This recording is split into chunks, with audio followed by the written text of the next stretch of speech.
Cet épisode, il est pour toi. Oui, toi.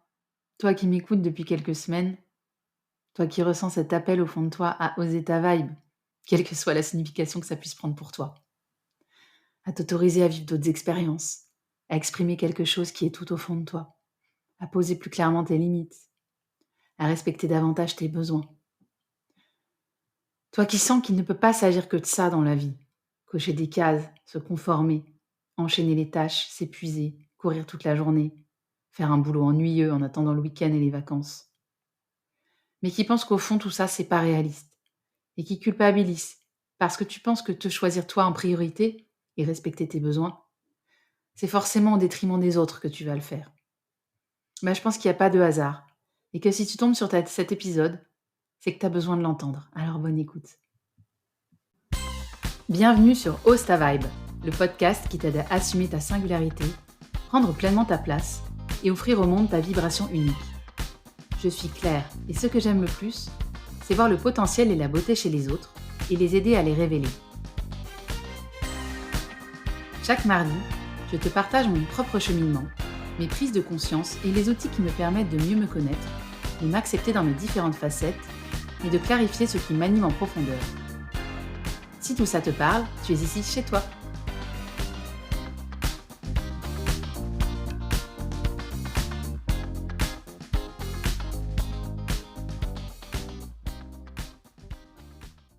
Alors voilà, j'ai décidé de faire cet épisode parce que ces dernières semaines, j'ai pas mal échangé avec des amis, des collègues, des personnes de mon réseau. Et j'ai remarqué qu'il y a vraiment, chez beaucoup de personnes, et probablement aussi chez toi si tu m'écoutes,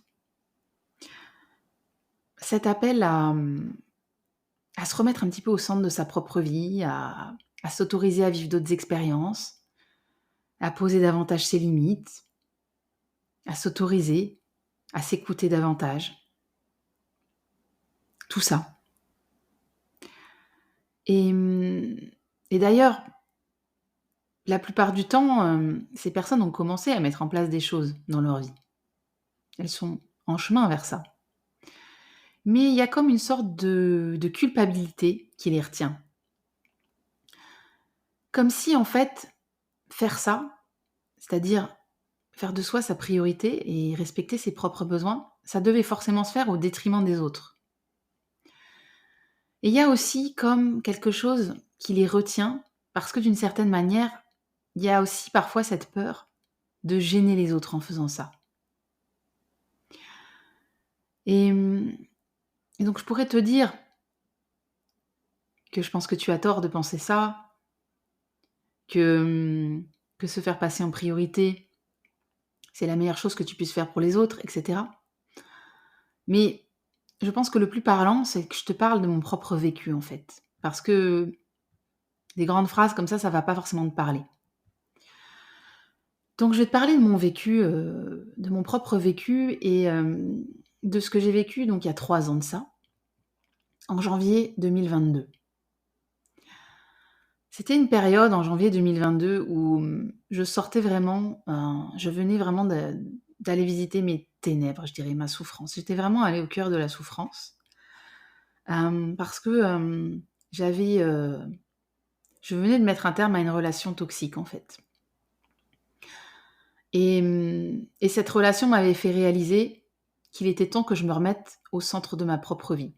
Parce que, en réalité, ces relations-là, que j'ai tendance à avoir, de manière cyclique finalement, eh bien, elles me montrent toujours, elles se produisent toujours dans des périodes où en fait, quelque part, je me suis oubliée moi-même en fait. Et où je recherche la validation et l'approbation dans le regard de l'autre, parce que j'arrive pas à me le donner à moi-même. Et donc cette période-là, elle avait été douloureuse, mais j'en étais sortie. Et alors je sais pas d'où m'était venue cette idée, mais ce matin-là, c'était un beau dimanche de janvier, ensoleillé et frais, comme on peut en avoir dans le sud de la France assez souvent. Et j'avais décidé ce matin-là, je sais pas d'où m'était venue l'idée en réalité, de me faire une journée où chaque fois que j'allais entendre «il faut» et «je dois» dans ma tête, j'allais le remplacer par j'ai envie de, j'ai l'élan de. Et donc j'ai entamé cette journée comme ça, dès le matin en me levant, en m'autorisant chaque fois à écouter vraiment mes envies et mes élans, plutôt que de suivre cette petite voix qui me disait: «Il faut faire ceci, il faut faire ça, tu dois faire ça».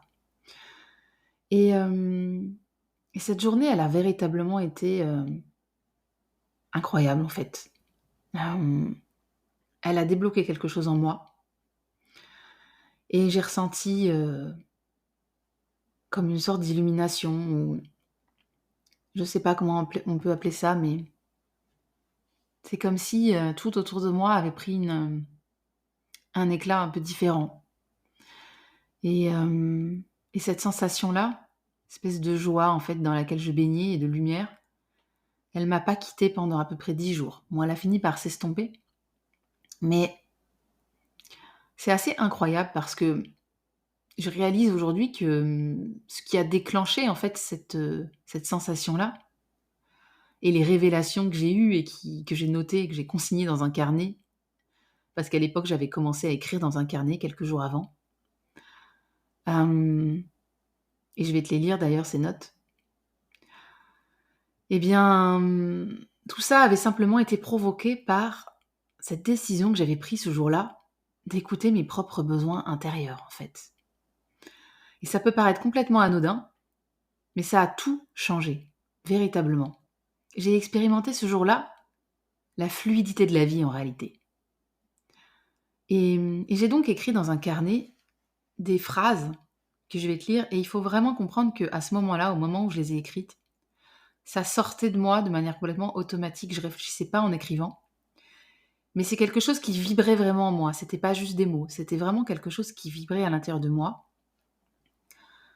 Et donc je vais te lire ce que j'avais écrit justement. C'était le 22 janvier 2022. J'ai trouvé la clé de la prison dans laquelle je m'étais moi-même enfermée. J'ai changé la couleur du filtre au travers duquel je vois la vie. J'ai décidé de ne plus rien devoir arrêter, sauf la culpabilité et me comparer aux autres. J'ai décidé de ne plus rien devoir faire, sauf goûter le moment présent et lâcher prise, écouter mon corps. Les pièces du puzzle s'assemblent. La mélancolie dans laquelle je me complaisais s'éloigne. J'ai compris que réussir sa vie, c'est chercher sans cesse ce rayonnement intérieur. C'est tout. J'ai compris que le reste coulerait de source. J'ai compris que cultiver ma lumière intérieure pour ensuite rayonner auprès des autres était la seule chose que j'avais à faire. J'ai compris qu'il ne servait à rien de lutter sans cesse contre le courant, contre mes besoins et ceux des autres, que je pouvais me laisser aller dans ce courant. À la fin de la journée, le résultat vu de l'extérieur est le même, mais dans un cas, j'ai vraiment vécu la vie, dans l'autre, je suis passée à côté de ma vie. J'ai retrouvé ce que j'avais compris auparavant sans le voir, que je peux être ici et maintenant et être aimée pour ce que je suis. J'ai compris que tout ce que j'avais à faire, c'était cultiver cette affection pour moi-même, cette douceur intérieure, cet attendrissement pour la petite fille qui est au fond de moi. Pour moi, la clé, c'était de comprendre qu'il fallait stopper la quête de perfection et la culpabilité, accepter d'être heureuse ici et maintenant. Je ressens plus de douceur, de force et de connexion aux autres, plus de confiance dans mes capacités et celles des autres. Je sais maintenant que nous sommes tous dignes d'amour, et que ce qui fait la différence, c'est ceux qui le savent et ceux qui ne le savent pas. J'ai compris qu'en me voulant du bien, je rayonnerai ensuite pour les autres. Fini les je dois, les il faut, les tu es nul, tu n'es pas assez, tu n'es pas capable. Les choses adviendront par elles-mêmes si je laisse couler la vie à travers moi. Être 100% présente aux autres et au monde qui m'entoure me permet de me reconnecter à moi-même. J'ai le sentiment que tout s'est soudainement aligné. Tout était sous mes yeux, dans mes mains, mais je n'en comprenais pas le sens réel, comme une langue étrangère ou le babillage d'un enfant, ou un code dont on accède soudainement au sens.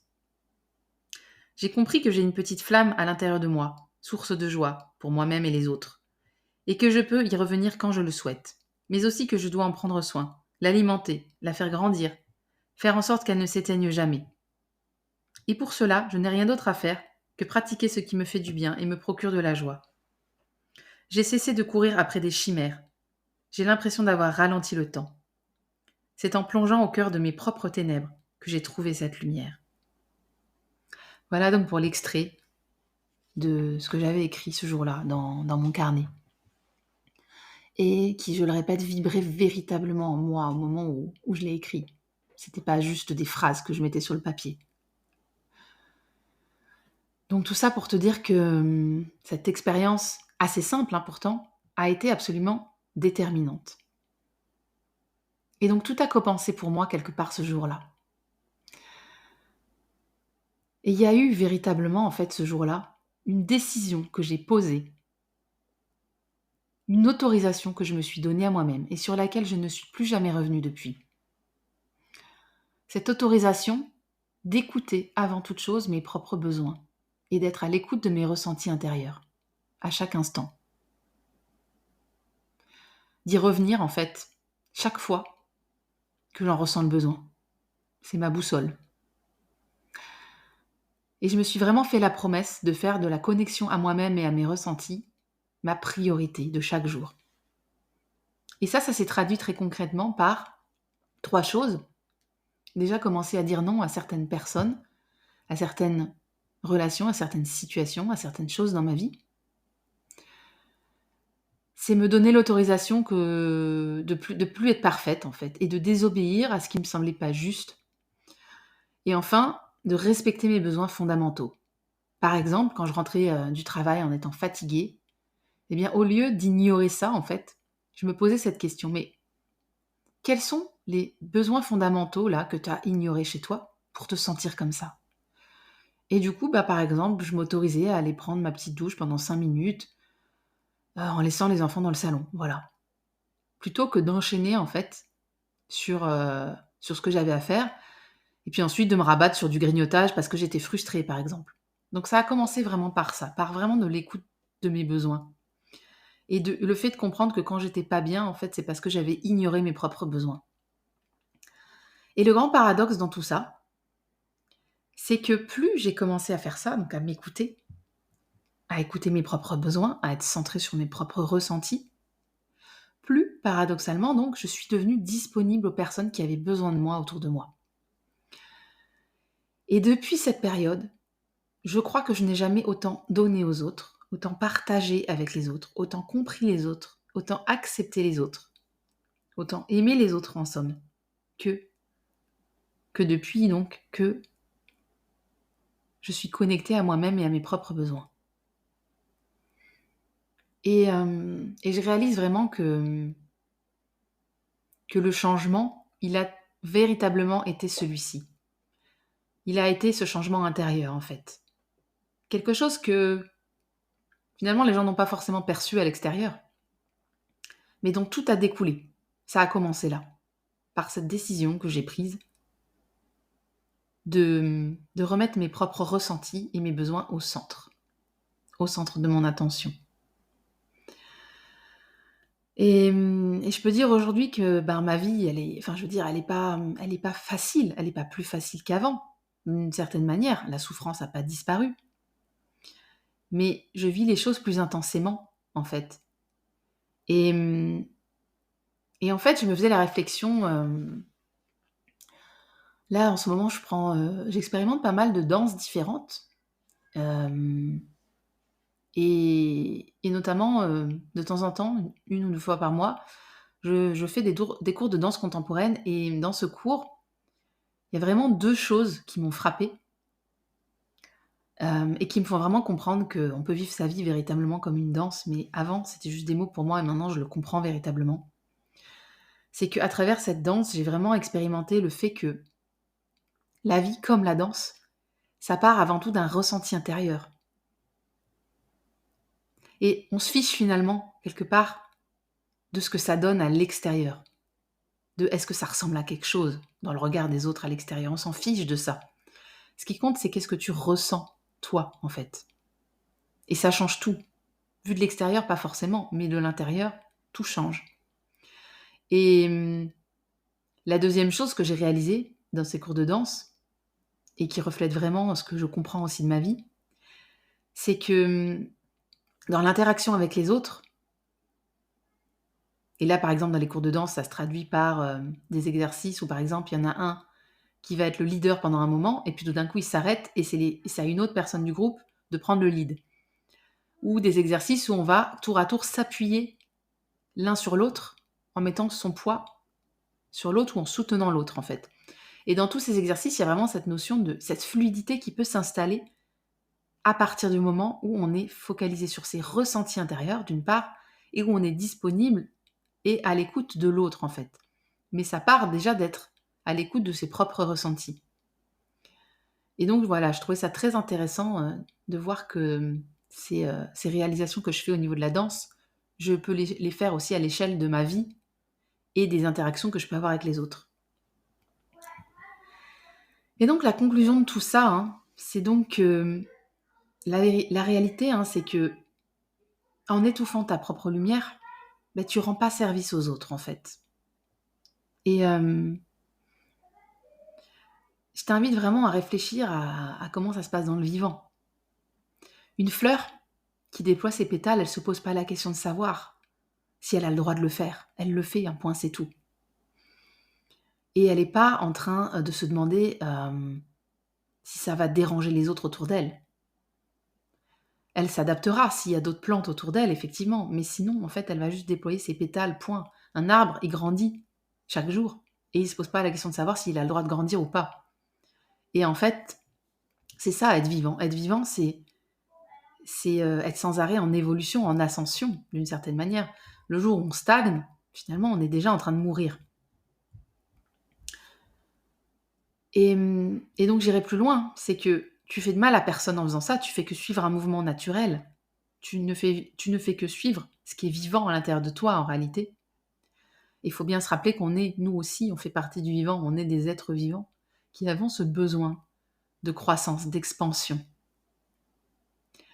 Et, et j'irai même plus loin, donc tu ne fais de mal à personne en faisant ça, et en plus tu aides les autres. Tu aides les autres à 2 titres. Déjà parce que quand tu t'écoutes et que tu réponds à tes propres besoins, eh bien, tu ne rentres plus en relation avec l'autre de la même manière.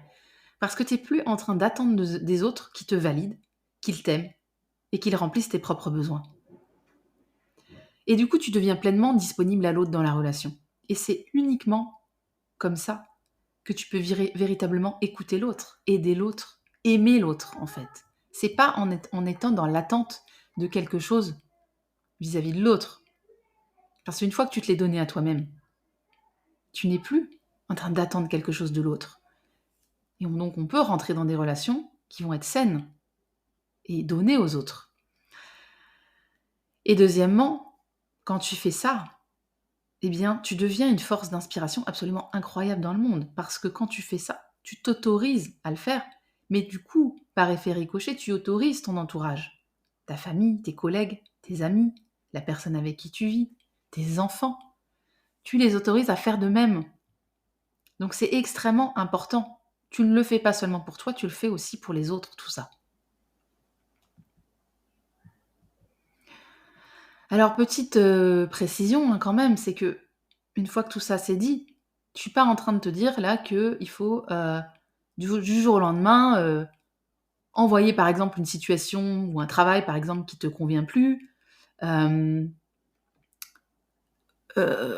poser tes limites de manière vraiment agressive dans tes relations et cetera.